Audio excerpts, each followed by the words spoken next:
A paz de Deus, de nosso Salvador, Jesus Cristo a todos. Sejam todos muito bem-vindos a mais um devocional aqui do meu canal, para a honra e glória do Senhor Jesus Cristo. Hoje nós vamos estudar o livro de 2 Samuel, capítulo 12. O título do capítulo é Natã, o profeta, repreende Davi. E os assuntos do vídeo de hoje serão a origem do pecado, consequências do pecado, misericórdia versus acusação. Então vamos começar mais esse estudo com a ajuda de Deus, a guia do seu bom espírito, em nome do Senhor Jesus.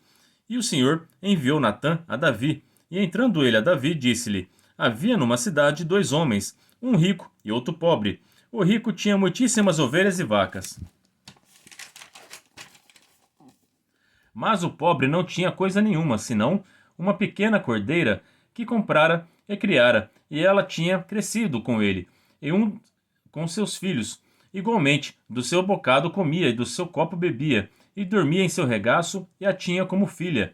E vindo ao homem rico, um viajante, deixou este de tomar das suas ovelhas e das suas vacas para guisar para o viajante que viera a ele, e tomou a cordeira do homem pobre e a preparou para o homem que viera a ele. Então o furor de Davi se acendeu em grande maneira contra aquele homem, e disse a Natã: vive o Senhor, que digno de morte é o homem que fez isto. Santo é Deus. Então aqui o Natã contou essa parábola, mas contando a própria história do que o Davi fez para com Urias, né? Pegando a Betseba para ele, que era a cordeirinha, a única que ele tinha, preciosa, que ele cuidava, que ele amava, né?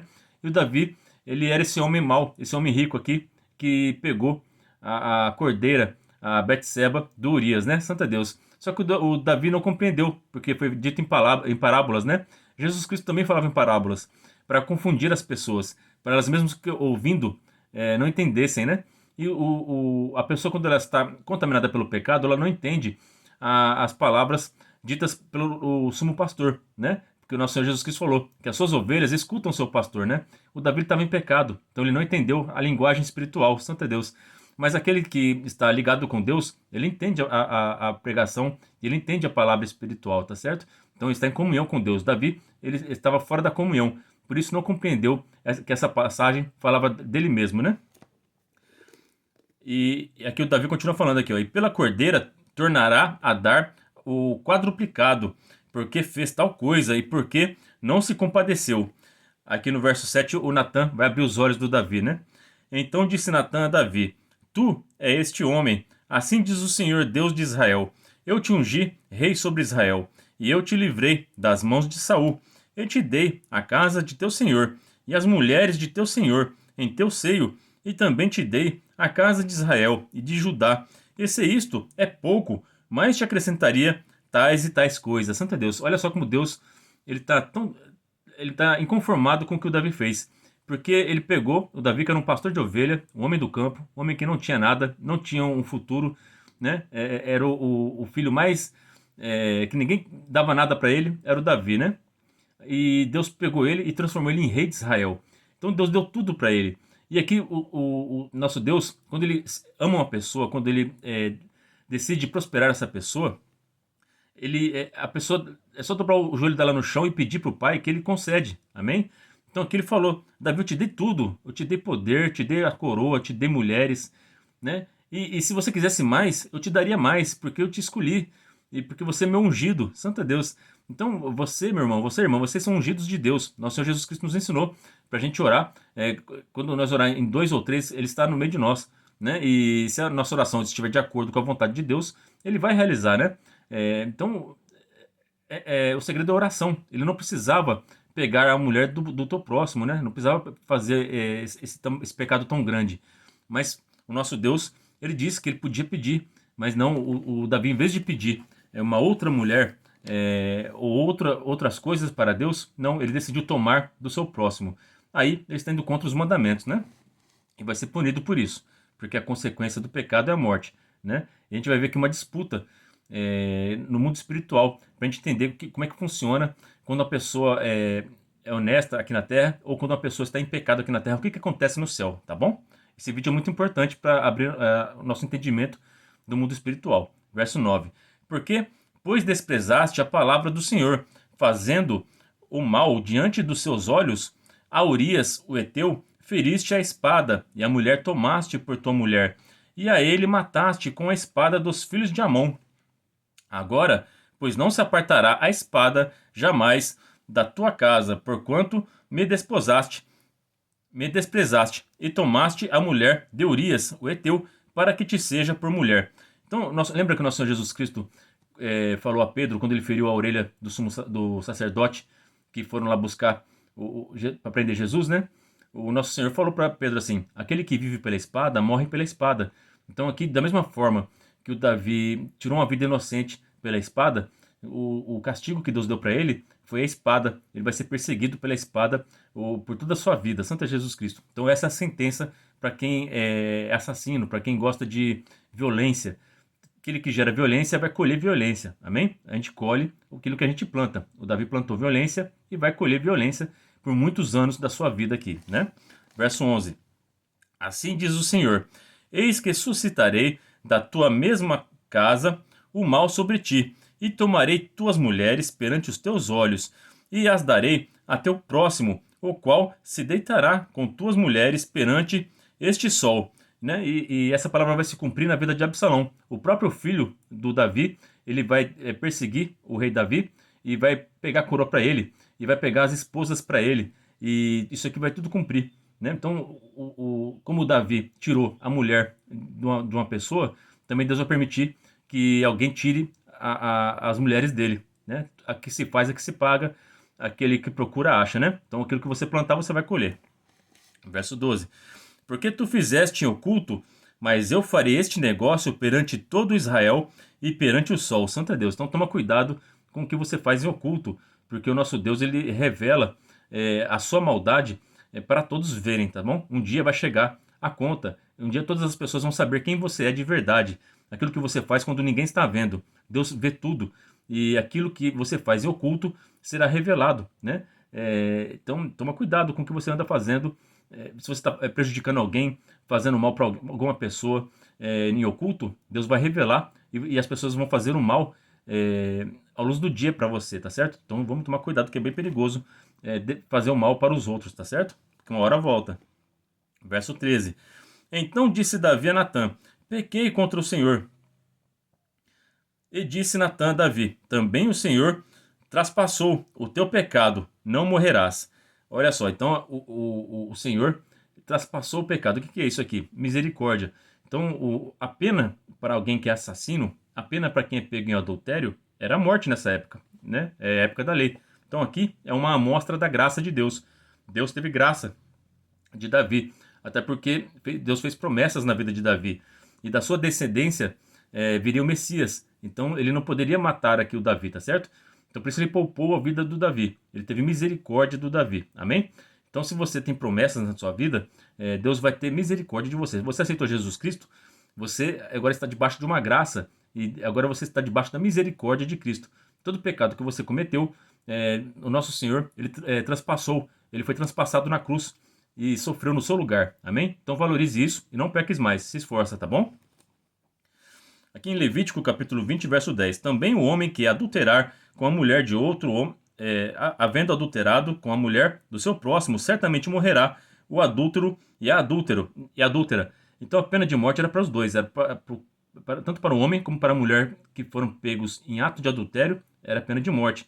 Mas Deus poupou a vida dos dois aqui, né? Só que a gente vai ver que vai ter um acusador que não ficou contente com essa misericórdia, com essa graça, e ele vai exigir uma punição maior, tá certo? Então, vamos ver quem que é esse acusador, né? Verso 14. Todavia, porquanto este feito deste lugar sobremaneira, a que os inimigos do Senhor blasfemem também, o filho que tu nasceu certamente morrerá.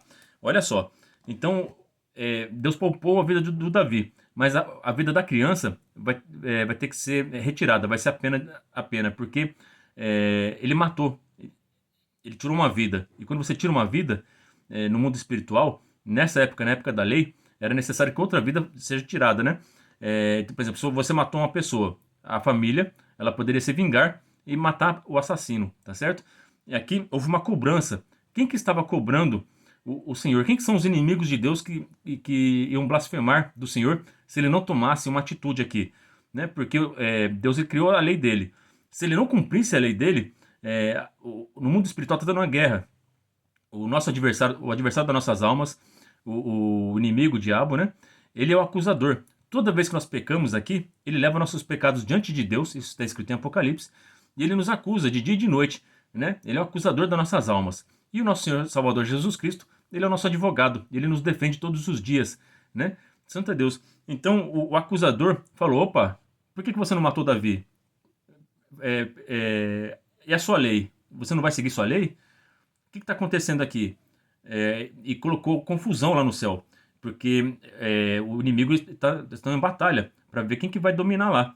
Então tem os anjos de Deus que estão a favor de Deus e tem os anjos do inimigo que estão lá diante de Deus. Estão nessa batalha espiritual. Então o acusador está falando: opa, olha aí, o Deus Altíssimo não está cumprindo com a sua própria palavra. Então ele está acusando aqui, ó. Todavia, porquanto com este feito deste lugar sobremaneira que os inimigos do Senhor blasfemem também o filho que te nasceu, certamente morrerá. Então aqui, para que os inimigos de Deus, os acusadores lá no céu, não tivessem êxito nessa batalha, o nosso Senhor teve que cumprir essa palavra, tirando a vida o fruto do adultério, o filho de Betseba com Davi. Amém? Então ele puniu Davi dessa maneira. A punição do nosso Deus, a gente viu que ele estava cumprindo exatamente tudo que o Davi fez, ele estava colhendo. Ele matou o Urias à espada e ele ia ser perseguido pela espada. Ele tirou a mulher do Urias e Deus ia tirar as mulheres de Davi. Até aí tudo bem. Só que na hora da morte, o nosso Deus quis poupar a vida de Davi. Teve misericórdia dele. Mas o acusador não deixou, né? Isso a gente tem outros exemplos na Bíblia também. Salmos capítulo 74, 10. Até quando, ó Deus, nos afrontará o adversário? Blasfemará o inimigo o teu nome para sempre?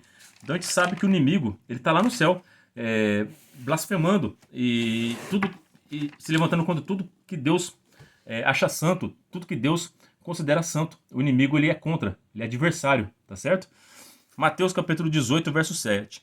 Ai do mundo por causa dos escândalos, porque é mister que venham escândalos, mas ai daquele homem por quem o escândalo vem. Então aqui o Davi cometeu um escândalo. Ele era o rei, ele era para ser o exemplo de Israel, mas ele cometeu adultério, assassinato, né? E isso tinha que ter punição, né? Ai daqueles por quem vem escândalo. E Deus deu a sentença para ele, né? Lembra da história também do Jó? O adversário estava lá no céu, numa reunião celestial, e ele acusou o Jó. Ele é bom, ele é fiel a ti, porque você deu bens para ele, você deu família para ele. Tira dele para ver se ele não blasfema na tua face. Então, a sua vida, ela está sendo assistida tanto por anjos como por demônios. E os demônios estão acusando você diante do Pai. E o nosso Senhor Jesus Cristo está nos defendendo diante do Pai. Então, aceite Jesus Cristo como Salvador da tua vida, para que ele defenda você desse acusador, porque esse acusador, ele não deixa passar nada, tá certo? Esse aqui é o promotor dos promotores, ele não deixa passar nada. Tudo que você fez, tudo que você planejou de mal, ele deixou tudo registrado e leva diante do Pai, e ele vai cobrar, tá certo? E se você não se arrepender, não levar a Jesus Cristo, a sentença vai chegar para você, tá bom? Toma cuidado. Então Natã foi para sua casa, e o Senhor feriu a criança que a mulher de Urias dera a Davi, e adoeceu gravemente. E buscou Davi a Deus pela criança, e jejuou Davi, e entrou e passou a noite prostrado sobre a terra. A gente vê que mesmo com arrependimento, quando o pecado é severo, a sentença é severa também, tá? Então, Jesus Cristo é poderoso para perdoar nossos pecados. Aqui Jesus Cristo ainda não tinha nascido, mas o nosso Deus não podia deixar passar a lei que ele próprio instituiu, tá certo? Aquele que comete adultério certamente morrerá. Tinha que alguma vida, da mesma forma que Davi tirou a vida do Urias, alguma vida tinha que ser tirada, porque era olho por olho, dente por dente nessa época. E o inimigo usou da própria lei de Deus para poder acusar o Davi, tá certo? Então, olha só contra o que nós estamos lidando.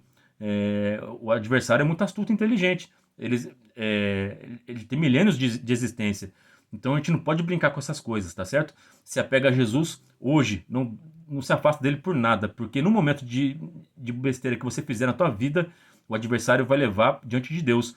E se você não se arrepender e não pedir para Jesus Cristo interceder por ti, a coisa vai ficar séria pro seu lado, tá? Vamos orar e vigiar, tá bom? Verso 17. Então os anciãos da sua casa se levantaram e foram a ele para os levantar da terra. Porém, ele não quis e não comeu pão com eles. E sucedeu que, ao sétimo dia, morreu a criança. E temiam os servos de Davi dizer-lhe que a criança era morta, porque diziam: Eis que, sendo a criança ainda viva, lhe falávamos, porém não dava ouvidos à nossa voz. Como, pois, lhes diremos que a criança é morta? Porque mais mal lhe faria. Viu, porém, Davi que seus servos falaram baixo, tentou Davi que a criança era morta. Pelo que disse Davi a seus servos: É morta a criança? E eles disseram: É morta. Então Davi se levantou da terra e se lavou e se ungiu e mudou de vestidos e entrou na casa do Senhor e adorou. Então veio à sua casa e pediu pão. Eles puseram pão e comeu. Olha só como Davi, após o arrependimento, após ele buscar uma oração, um jejum, ele voltou ao discernimento espiritual. Ele percebeu que enquanto a criança tinha vida, ele tinha que orar e se esforçar para poder alcançar uma bênção de Deus. Mas após a criança estar morta, não tinha mais necessidade de orar por ela, de jejuar por ela. Né? Tem muitas pessoas que perdem seus entes queridos e ficam fazendo orações para os mortos e ficam jejuando e sofrendo pelos mortos. Não há necessidade disso, porque a alma não morre, santa Deus. Então a gente tem que estar preocupado com os vivos aqui, tá certo? Se esforça, luta para ajudar a tua família enquanto estão vivos. Porque depois que morrem, estão no Senhor, tá certo? Aí não tem mais o que fazer, tá bom? E o Davi sabia disso. Verso 21. E disseram-lhe seus servos: Que é isto que fizeste? Pela criança viva jejuaste e choraste, porém depois que morreu a criança te levantaste e comeste pão? E disse ele: Vivendo ainda a criança, jejuei e chorei, porque dizia: Quem sabe o Senhor se compadecerá de mim e viva a criança. Porém, agora que é morta, por que jejuaria eu agora? Poderia eu fazê-la mais voltar? Eu irei a ela, porém ela não voltará para mim. Então consolou Davi a Betseba, sua mulher, e entrou a ela e se deitou com ela, e teve ela um filho, e chamou o seu nome Salomão, e o Senhor o amou. Santa Deus, olha só a misericórdia. Então passou a punição do pecado. O nosso Deus, ele não tem prazer em castigar o pecador. Ele tem prazer em abençoar aquele que é fiel. Então, após o arrependimento, após o jejum, Deus deu uma nova criança para esse casal. Deus perdoou eles por tudo que Davi fez. Estava perdoado. E eles ganharam uma nova chance. E ganharam o filho Salomão. E nosso Deus amou Salomão. E vai abençoar ele grandissimamente. Né? E vai fazer ele o rei mais próspero lá de Israel. Né? Ele não vai ter batalhas, não vai ter guerra. Ele só vai ter sabedoria e vai conduzir muito bem o seu país. Né? Então, Deus o amou. Então aqui está a graça de Deus, a misericórdia. Após o pecado, após o arrependimento, Deus ama o pecador, né? Ele odeia o pecado, tá certo? O pecado tem que ter punição, tá bom? Verso 25. E enviou pela mão do profeta Natã e chamou o seu nome Jedijá, por amor do Senhor. Entretanto, pelejou Joabe contra Rabá, dos filhos de Amon, e tomou a cidade real. Então mandou Joabe mensageiros a Davi e disse: Pelejei contra Rabá e também tomei a cidade das águas. E ajunta, pois, agora o resto do povo e cerca a cidade e toma, para que, tornando eu a cidade, não se acabe sobre ela contra o meu nome. Então ajuntou Davi a todo o povo e marchou para Rabá e pelejou contra ela e a tomou e tirou a coroa da cabeça de seu rei, cujo peso era de um talento de ouro, e havia nela pedras preciosas, e foi posta sobre a cabeça de Davi, e da cidade levou muito grandes despojos, e trazendo o povo que havia nela, opôs as serras e as talhadeiras de ferro e aos machados de ferro, e os fez passar por forno de tijolos, e assim fez a todas as cidades dos filhos de Amon, e voltou Davi a todo o povo para Jerusalém. Então, após a punição severa do nosso Deus contra Betseba e o rei Davi, eles perdendo o filho deles, né? Então Deus ele sabe até onde a pessoa pode suportar, né? Deus não dá uma cruz maior que a gente possa carregar, santo Deus. Então, o juízo de Deus sobre Davi, sobre o pecado que ele cometeu, ele vai vir em partes. Ele não vai vir tudo de uma vez, porque ninguém aguenta, né? Ninguém aguenta o castigo. Então, às vezes a gente está sofrendo por pecados que nós cometemos lá no passado ainda, né? Mesmo Deus nos perdoando, e nos dando a vida eterna se a gente for fiel até o fim, a gente vai ter que pagar por esses pecados aqui na Terra. Então a gente tem que passar por esses processos, por essas provações, para poder purificar as nossas almas do pecado, porque a gente precisa estar com vestes brancas para entrar no céu, tá certo? Então o Davi, ele acabou de perder um filho. Então após ele perder esse filho, Deus deu um outro filho para ele, né? Então olha só, a nossa vida é cheia de altos e baixos. E Deus também deu uma vitória sobre o povo amonita. Então aqui Deus está destacando o rei Davi novamente, para que ele tivesse esse equilíbrio emocional, porque senão ninguém aguenta. Se Deus cumprisse toda a sentença contra ele, uma atrás da outra, ele não aguentaria, né? O Jó aguentou, né? Santo Deus. O Jó é o único exemplo assim de homem que aguentou a prova tudo de uma vez. Perdeu os bens, perdeu a família, perdeu a saúde, tudo de uma vez, né? E permaneceu fiel. Mas o Jó foi uma exceção, assim. Era uma pessoa extraordinária. Geralmente, com nós, pessoas normais, simples, Deus age de maneira diferente. Ele distribui a sentença aos pouquinhos, para a gente poder suportar, senão a gente não aguenta, tá bom? Até nisso, nosso Deus é misericordioso. Todos nós temos que pagar pelos nossos pecados, mas ele vai dividindo em doses homeopáticas, Santo Deus, para a gente poder suportar essas provações. Essa é a palavra para nós hoje. Que Deus abençoe a vida de todos vocês, que a graça de Cristo prevaleça e abunde sobre todos os nossos pecados, porque nós somos todos pecadores, e sem Cristo nós não conseguimos chegar na vida eterna. Amém? Essa é a palavra para nós hoje. Que Deus abençoe a vida de todos vocês. Ora a Deus por mim e pela minha família, e que Deus seja sempre hoje eternamente louvado, em nome de Jesus Cristo, que vive e reina para todo sempre. Amém.